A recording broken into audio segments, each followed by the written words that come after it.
First Contact. Admiral Theron Drake stood at the helm of the HMS Hyperion, Earth's most advanced warship, as it emerged from the quantum fold at the edge of the Orion Arm. The bridge crew worked in practiced silence, their movements precise and efficient. Drake's weathered face reflected the soft blue glow of the holographic displays surrounding his command station.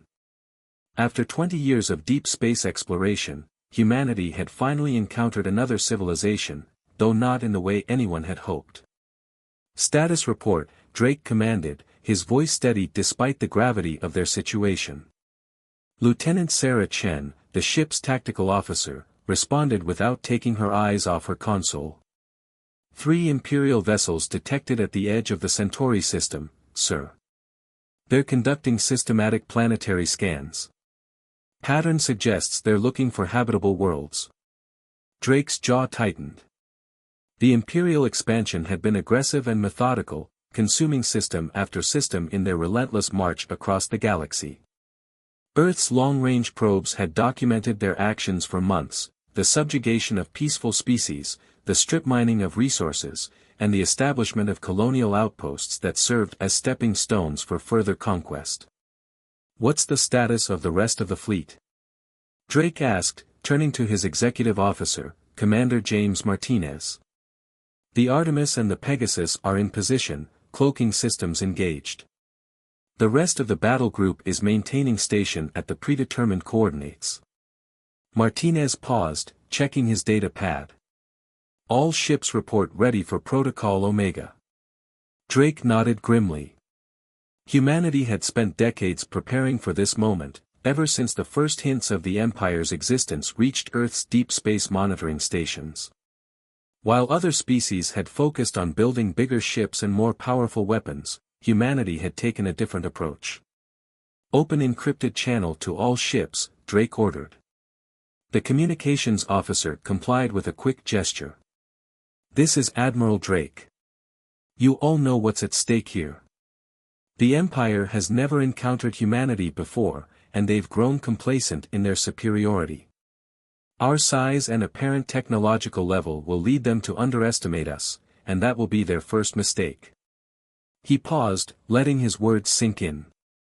The bridge crew remained focused on their stations, but he could feel their attention on him. Remember your training.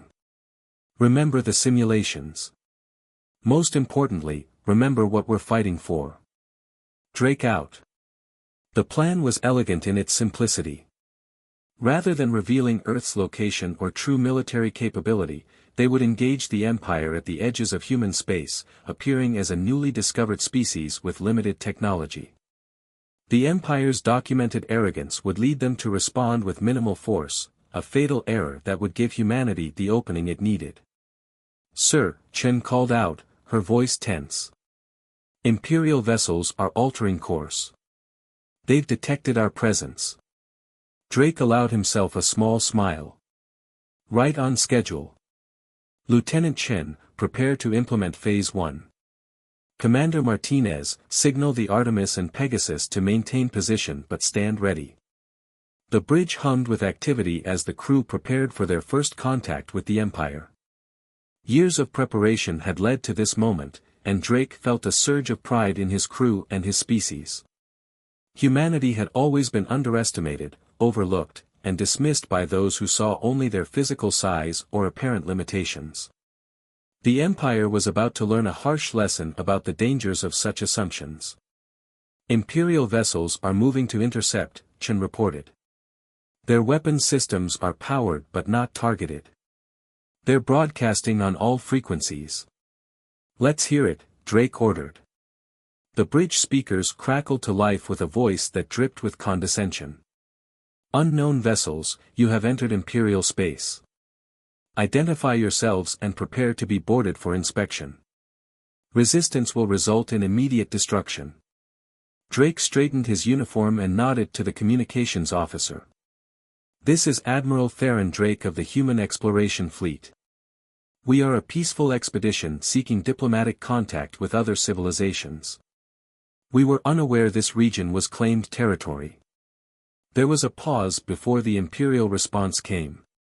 Human. Our scans indicate your vessels are remarkably small. Surely you don't intend to navigate deep space in such limited craft. The mockery in the Imperial commander's voice was unmistakable.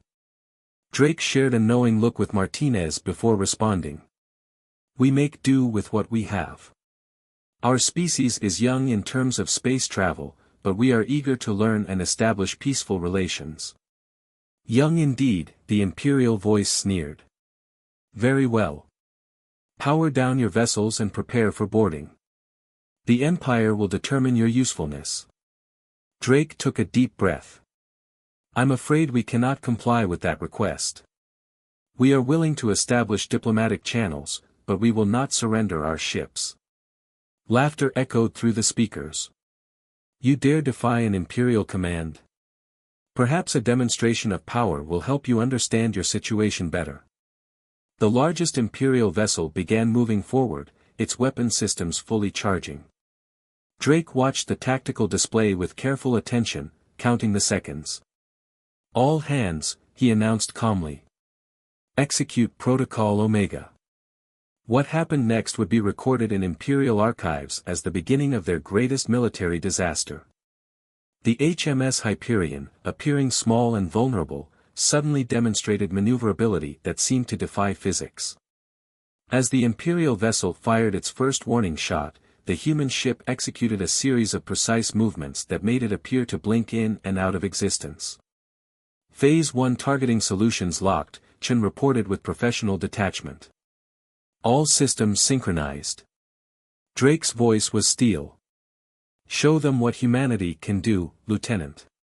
Fire. The Hyperion's weapons might have appeared primitive to Imperial sensors, but they carried centuries of human innovation within them.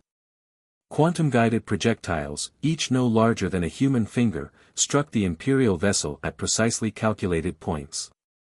The ship's shields, designed to repel energy weapons and large-scale projectiles, proved useless against the tiny penetrators.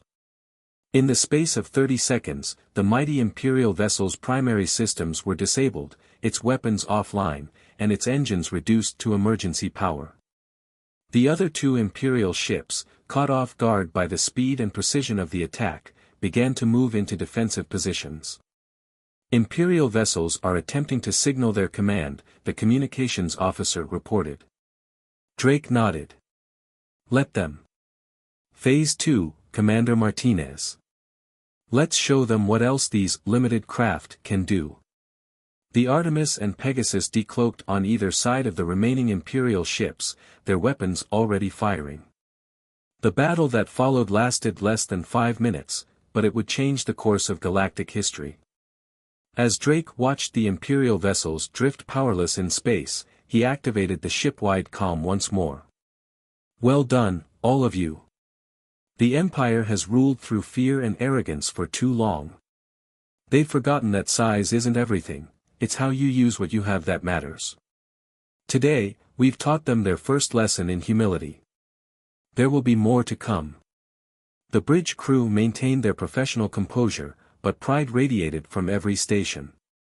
They had just accomplished what dozens of species had failed to do, they had defeated Imperial warships in direct combat. Sir, Martinez said quietly, they'll respond with everything they have once word of this reaches their command. Drake's expression was grim but determined. Yes, they will. And that's exactly what we're counting on. Send the signal to Earth Command. Operation Hubris is now in effect. As the Hyperion's quantum communications array transmitted their success to Earth, Drake studied the tactical display showing the disabled Imperial ships. The Empire had ruled the galaxy through fear and overwhelming force, never imagining that a species they dismissed as dwarfs could possess the combination of technology, strategy, and determination needed to stand against them. That was about to change. Humanity had spent generations preparing for this moment, developing technologies and tactics specifically designed to exploit Imperial weaknesses. The Empire's greatest strength, their absolute confidence in their superiority, was about to become their greatest vulnerability. The first battle was over, but the real war was just beginning. Humanity was ready to show the galaxy that size wasn't everything, and that sometimes the smallest opponents could prove the most dangerous. As Drake prepared to oversee the capture of the Imperial vessels and their crews, he couldn't help but smile at the thought of the Empire's reaction when they realized they had just been defeated by a species they considered barely worth noticing. The galaxy was about to learn that humanity's greatest weapon wasn't their technology or their tactics, it was their ability to turn their perceived weaknesses into strengths. The next few days would be crucial. The Empire would respond with overwhelming force, but that's exactly what humanity was counting on.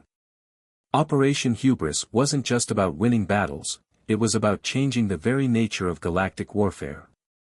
And humanity, small as they might be, was about to teach the Empire lessons they would never forget.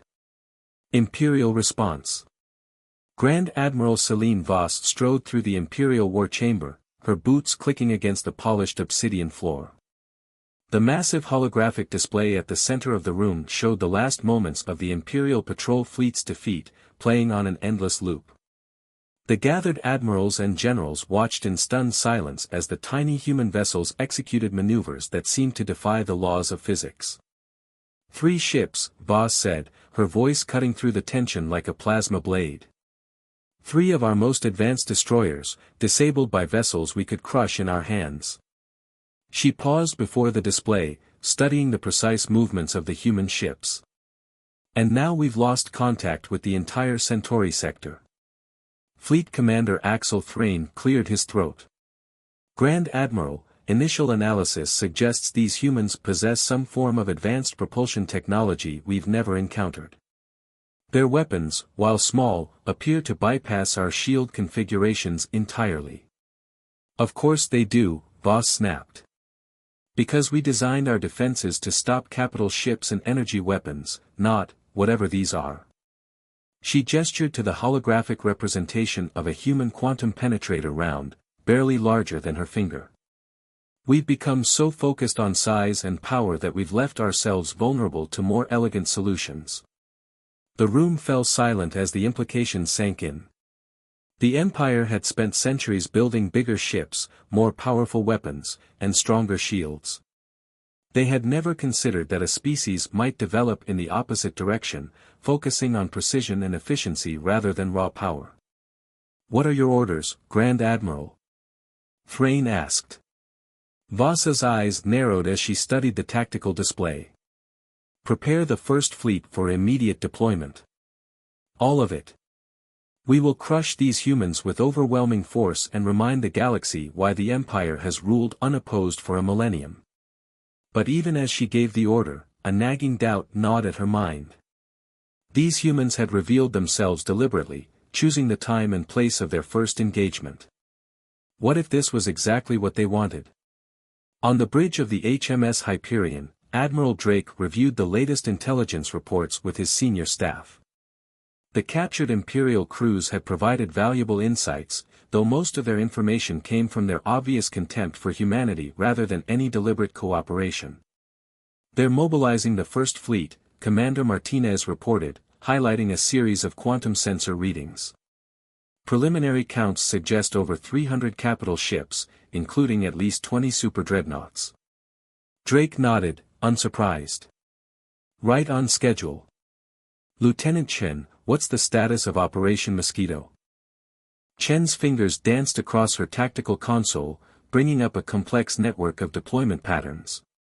"All strike teams are in position, sir. The Empire's supply lines are about to become very interesting."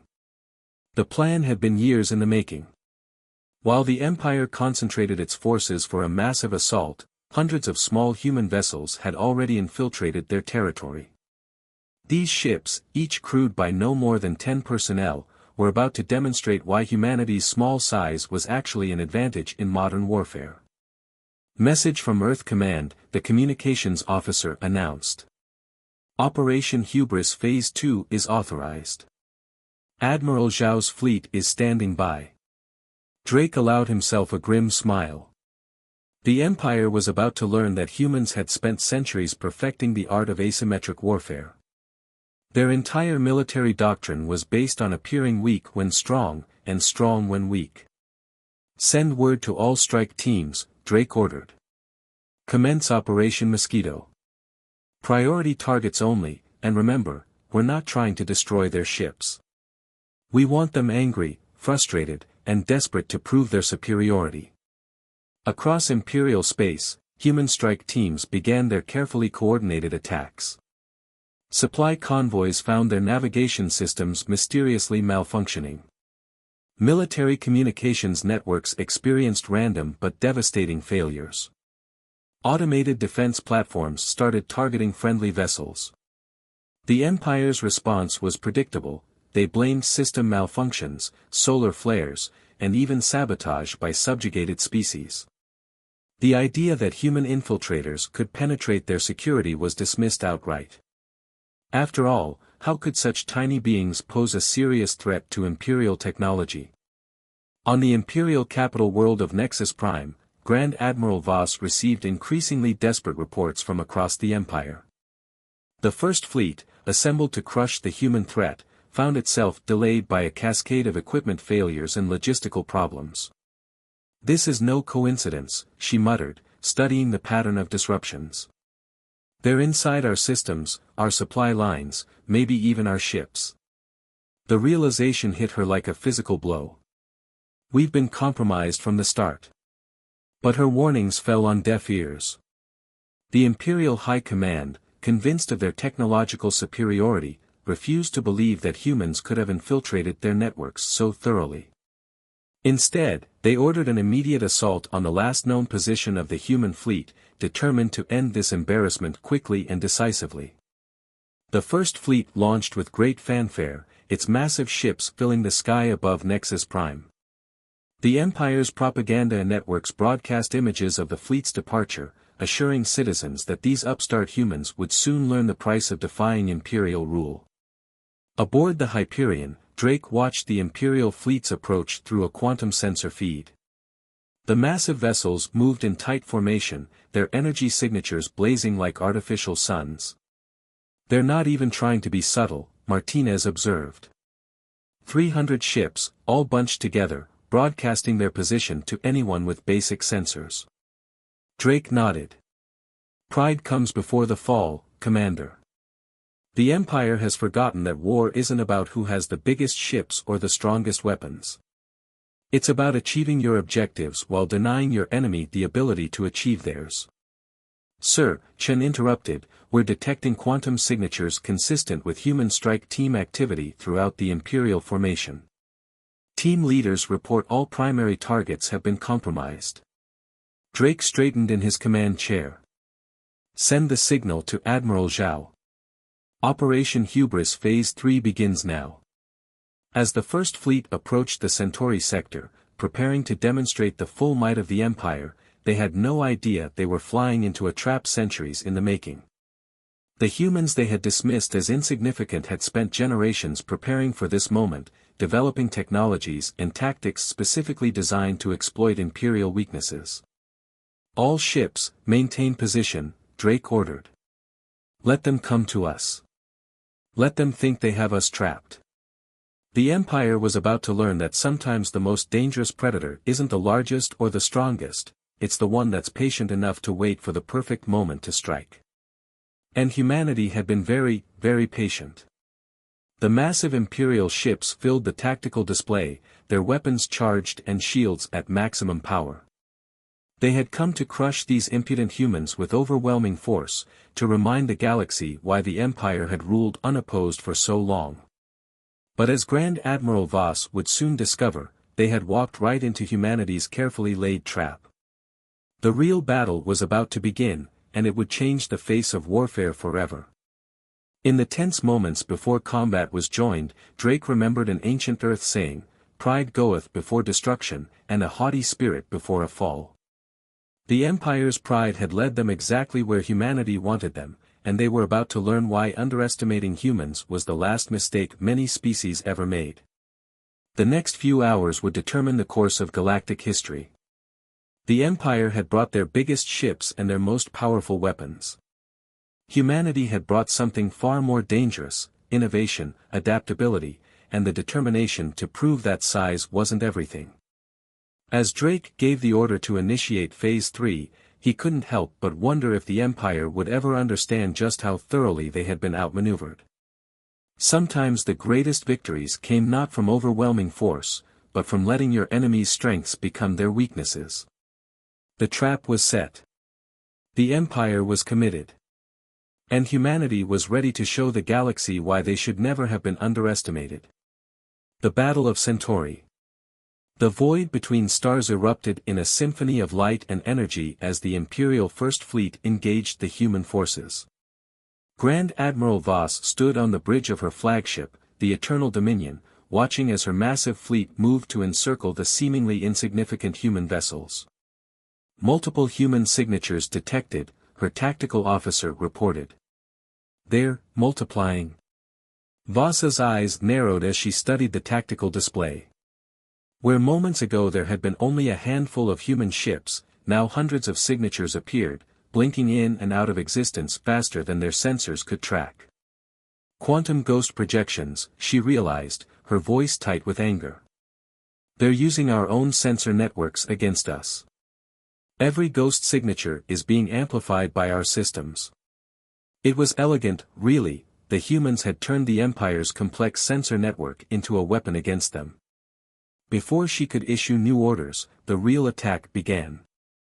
Admiral Drake's voice was calm as he coordinated humanity's response. Execute Operation Thunderstrike. All units, weapons free. Remember your training, size matters not. The human fleet moved with impossible precision, their smaller ships darting between the massive Imperial vessels like schools of fish around whales. But these fish had teeth, and they knew exactly where to bite. Sir, Lieutenant Chen reported, strike teams report successful penetration of 37 Imperial capital ships. Quantum disruptors are in position. Drake nodded grimly. Initiate system cascade. Across the Imperial fleet, carefully planted quantum disruption devices activated simultaneously. Shields flickered and died. Weapon systems went dark. Communication arrays broadcast nothing but static. The mighty Imperial warships, each capable of destroying entire planets, found themselves being systematically dismantled by enemies they could barely target.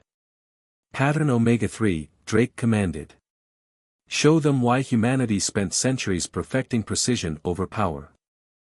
On the Eternal Dominion, Grand Admiral Voss watched in horror as her fleet fell into chaos. The humans weren't trying to destroy their ships, they were disabling them with surgical precision, turning the pride of the Imperial Navy into powerless hulks drifting in space. How? She demanded, slamming her fist on a command console. How are they doing this? Her answer came in the form of a security alert from the ship's internal sensors. Throughout the massive vessel, maintenance ducts and access tunnels registered hundreds of tiny breaches, each barely large enough for a human to squeeze through. They're inside our ships, she whispered, the full magnitude of humanity's strategy finally becoming clear. They've been inside our ships all along. Deep within the Eternal Dominion's engineering section, Commander Sarah Martinez led her strike team through the cramped maintenance tunnels. What the Empire saw as a design limitation, small access ways meant for maintenance drones, humanity had recognized as an opportunity. Remember, she whispered to her team, we're not here to destroy. Plant the quantum disruptors and move to the next target. Let them see how vulnerable their mighty ships really are.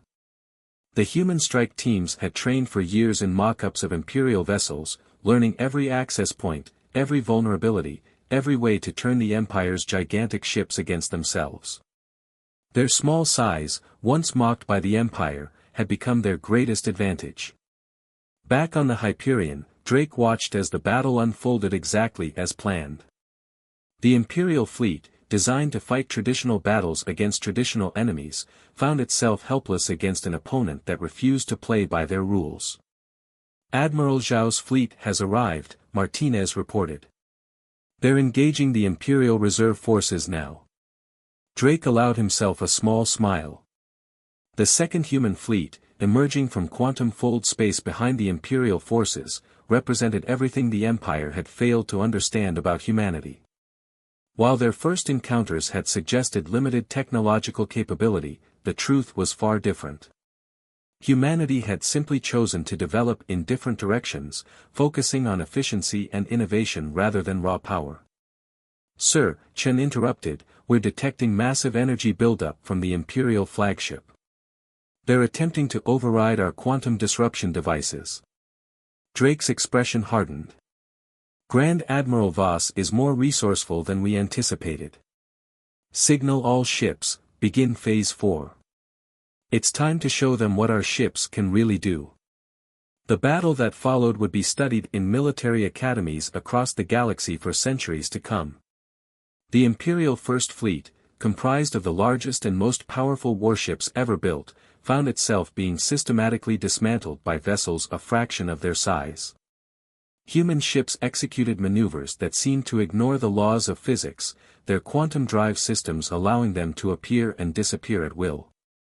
Their weapons, while small, struck with devastating precision, targeting vital systems with surgical accuracy. But it was the psychological impact that proved most devastating. Every Imperial officer and crew member had to face the reality that their ships had been compromised from the start. The humans they had dismissed as insignificant had been moving freely through their vessels, studying their weaknesses, and preparing for this moment. "All primary targets neutralized," Chen reported. "Imperial fleet combat effectiveness reduced to 17%. Drake nodded, watching as the mighty Imperial warships drifted powerless in space. "Signal Grand Admiral Voss. Let's see if she's ready to discuss terms." On the bridge of the Eternal Dominion, Voss stood amid the chaos of disabled systems and flickering emergency lights. Her mighty flagship, capable of destroying entire worlds, had been reduced to operating on auxiliary power by an enemy she had fatally underestimated. "Signal from the human flagship," her communications officer reported, his voice shaking. "They're offering terms." Voss closed her eyes, feeling the weight of history on her shoulders. The Empire had ruled through fear and overwhelming force for so long that they had forgotten a fundamental truth: adaptation and innovation would always triumph over stagnation and arrogance. "Put them through," she commanded, straightening her uniform. She would not show weakness, even in defeat. Admiral Drake's image appeared on the remaining functional screen. He looked impossibly small compared to the Imperial officers, but his presence filled the command deck. "Grand Admiral Voss," he said, his voice carrying no trace of mockery or triumph. "I think it's time we had a real discussion about the future of galactic civilization." Voss looked around her darkened bridge, at the disabled systems and shocked faces of her crew. The Empire had just been handed its first major defeat in centuries, and the implications would reshape the galaxy.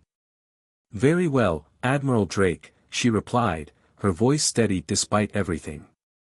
"It seems we have much to discuss." As the Battle of Centauri drew to a close, both sides knew that nothing would ever be the same. The Empire's aura of invincibility had been shattered, not by a mighty alien armada, but by a species they had dismissed as insignificant. Drake watched the Imperial ships power down their remaining weapons, knowing that this was just the beginning. The Empire would not accept this defeat easily, and humanity's victory, while decisive, had revealed capabilities they had hoped to keep secret for longer. "Send word to Earth Command," he ordered. "The first phase is complete, but we need to prepare for what comes next. The Empire still controls vast territories, and they won't all accept this new reality without a fight." As the human fleet secured their victory, Drake couldn't help but reflect on the irony of it all. The Empire's greatest weakness had been their absolute certainty in their own superiority. They had never imagined that their massive ships could be defeated by an enemy small enough to slip through their maintenance ducts, or that their complex technology could be turned against them by those they considered primitive. The galaxy was changing, and the Battle of Centauri was just the first tremor of a revolution that would reshape civilization itself. The Age of Giants was ending, and a new era was about to begin, one where size and power would no longer be the ultimate arbiters of victory. The real challenge still lay ahead, convincing the Empire that cooperation would be more beneficial than continuation of a war they couldn't win. But that would be a battle for another day. For now, humanity had proven what Drake had always known: it's not the size of the dog in the fight, but the size of the fight in the dog that matters. Empire in crisis. The Imperial Palace on Nexus Prime had never seemed so quiet. In the Grand Council chamber, traditionally filled with the boasting of admirals and the planning of conquests, a heavy silence hung in the air. The holographic display at the center of the room showed the full extent of the Empire's defeat at Centauri, hundreds of capital ships drifting powerless, their crews helpless against an enemy they had ridiculed mere days ago. Emperor Validus XI, his ancient face lined with concern, watched the recording for the 100th time. "How many ships?" he asked, though he already knew the answer. High Chancellor Marcus Venn consulted his data tablet, his voice barely above a whisper. 317 capital ships disabled, including 23 super-dreadnoughts. Minimal casualties, the humans specifically avoided killing our personnel. But the fleet, the ships are completely neutralized. Their systems are locked down by technology we don't understand. The Emperor's hands gripped his ornate throne. And Grand Admiral Voss? Still in negotiations with the human commander, Your Majesty. She. Venn hesitated. She suggests we consider their terms seriously. Throughout the chamber, other council members shifted uncomfortably. The Empire had never negotiated with inferior species. They conquered, they ruled, they expanded. That was the natural order of things. There's more, Venn continued. News of the defeat is spreading. The Arcturus Confederation is already testing our border defenses. The Rigel Protectorate has suspended tribute payments. 3 colonial governors have declared independence. Emperor Validus closed his eyes. A millennium of imperial dominance was unraveling because they had underestimated a species because of their size. The irony was bitter indeed.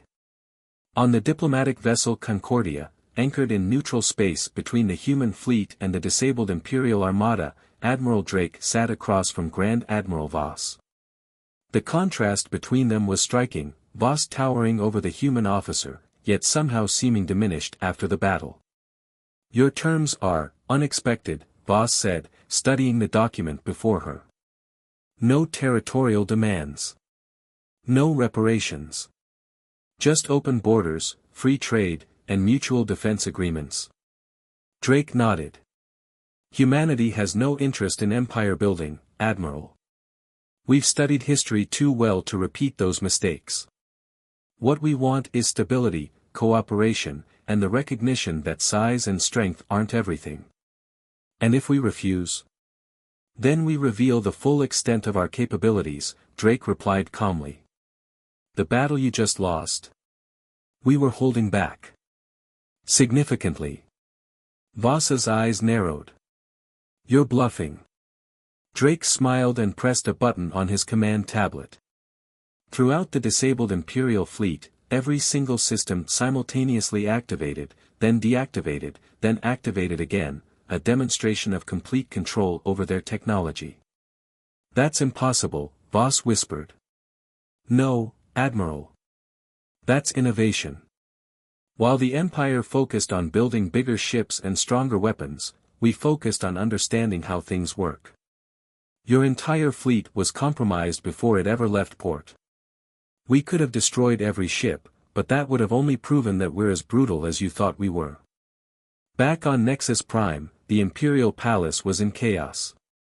Reports were flooding in from across Imperial space. Human strike teams had penetrated virtually every major military installation.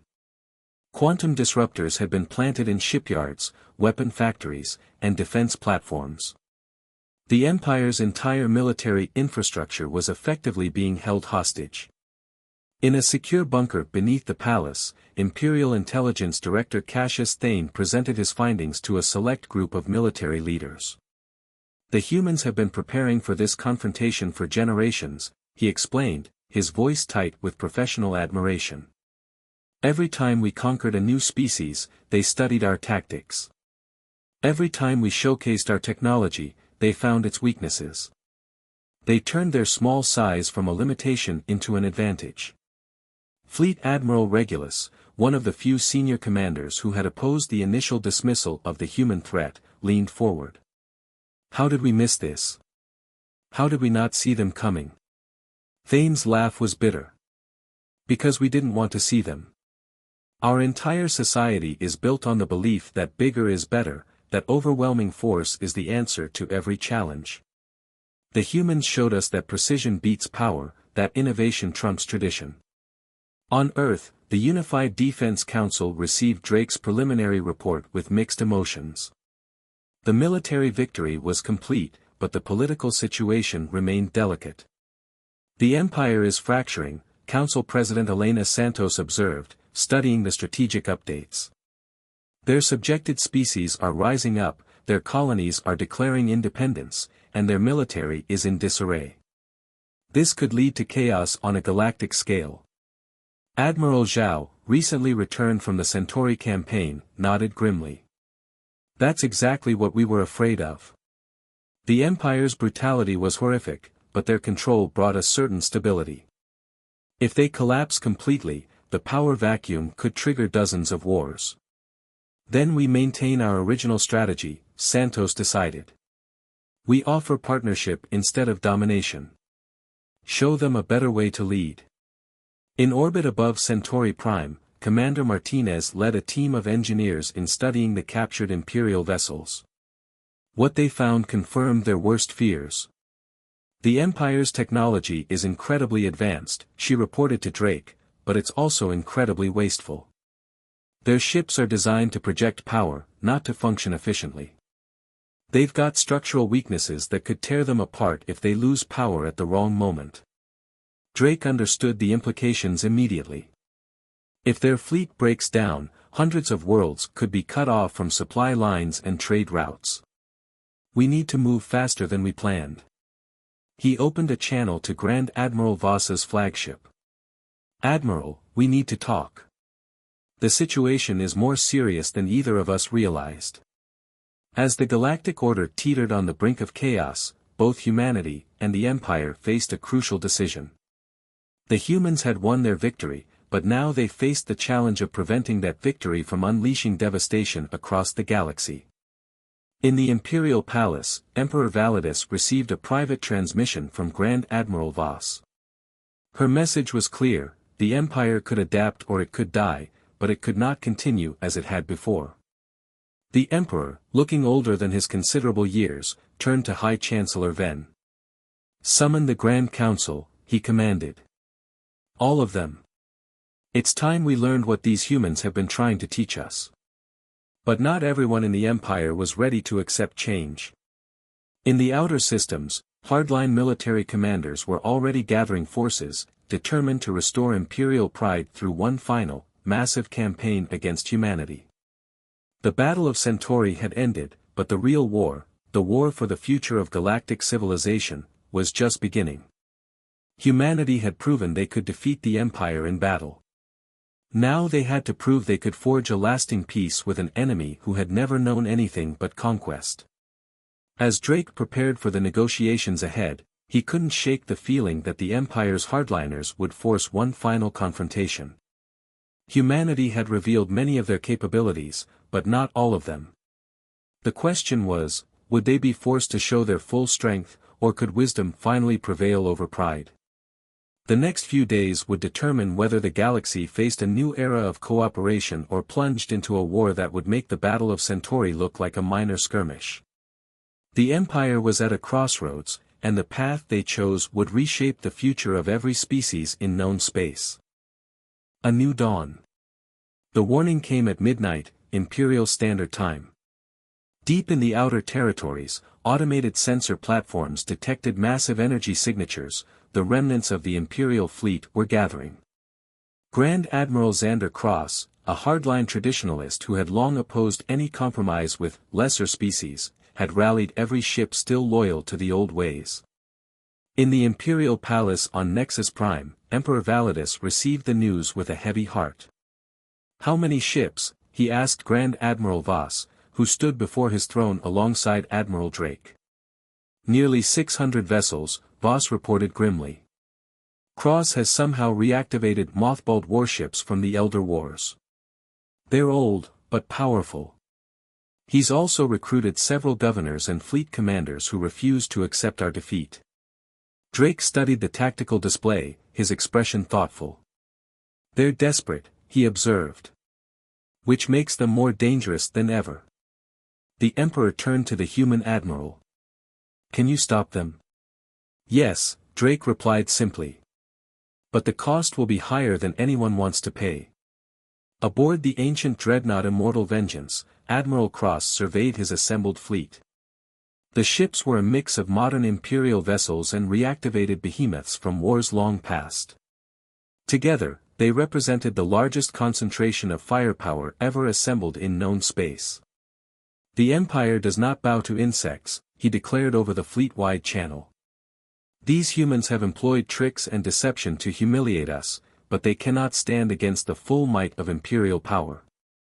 We will crush them, and then we will remind the galaxy why we have ruled unopposed for a millennium.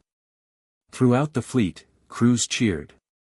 They had been raised on stories of Imperial glory, taught that their destiny was to rule over all other species. The idea of cooperation and equality was anathema to everything they believed. On the Hyperion, Drake received the reports with growing concern. They've modified their ships, he told his command staff. Reinforced access points, installed internal defense systems, added quantum interference generators. They're adapting to our tactics. Commander Martinez nodded. Our infiltration teams report the older ships are particularly challenging. Their systems are too primitive for our quantum disruptors to affect reliably. Then we show them what we can really do, Drake said quietly. Transmit the activation codes to all sleeper units. Deploy the full Perseus array. It's time to demonstrate why humanity chose to focus on innovation rather than size. Throughout human space, hidden installations hummed to life. The Perseus array, humanity's greatest technological achievement, had remained secret even during the Battle of Centauri. Now, facing an enemy that threatened to reignite a galactic war, Drake had no choice but to reveal their ultimate capability. The final battle began in the Arcturus sector, where Cross's fleet emerged from quantum-fold space in perfect attack formation. The human fleet, seemingly outmatched, waited in precise formation. Look at them, Cross sneered. Tiny ships playing at war. Open fire with all batteries. Let's remind them of their proper place in the universe. But as the Imperial fleet unleashed its massive barrage, something unprecedented happened. The energy weapons, powerful enough to shatter planets, simply disappeared. No explosions, no impacts, not even shield flares. The attacks vanished as if they had never existed. Impossible, Cross whispered. Drake's voice came over all channels, calm and clear. Admiral Cross, the Perseus array is now active. Your weapons are being phase-shifted into alternate spacetime. You can fire every weapon in your fleet, and you won't scratch a single human vessel. On the tactical displays, new signatures appeared. Thousands of quantum apertures opened throughout the battlefield, each connected to the Perseus array. Humanity's greatest secret was revealed, they had learned to manipulate the fabric of spacetime itself. Your ships are now isolated in quantum bubbles, Drake explained. You can't hurt us, you can't escape, and you can't communicate with each other. The battle is over before it begins. Cross's face contorted with rage.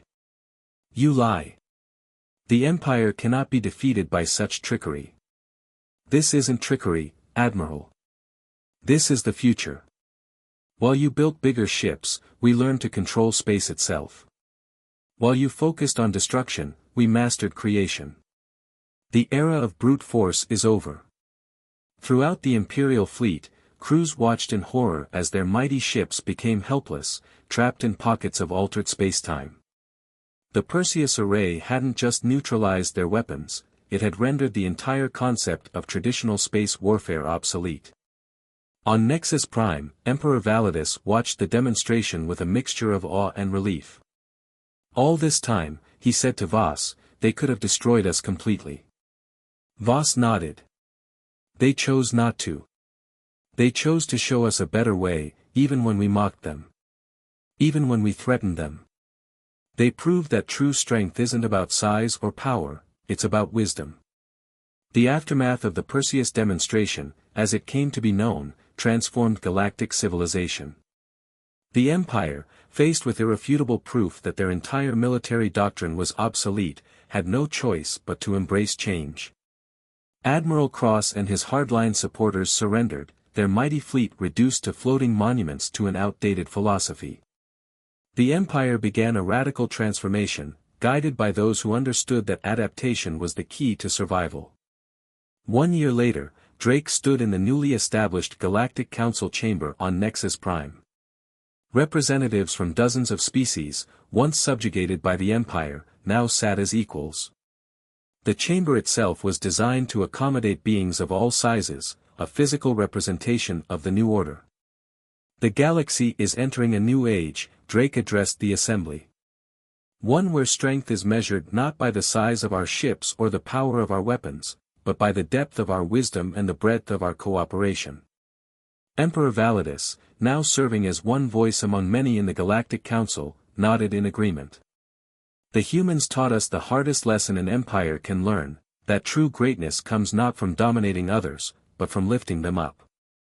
Grand Admiral Voss, standing beside Drake, allowed herself a small smile.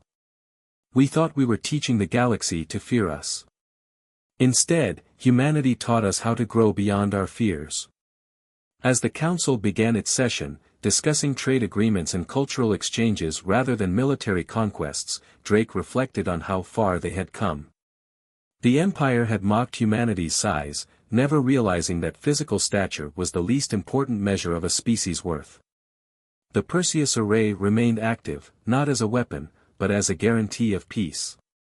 Its very existence ensured that no species, regardless of their size or military might, could ever again attempt to dominate others through force alone.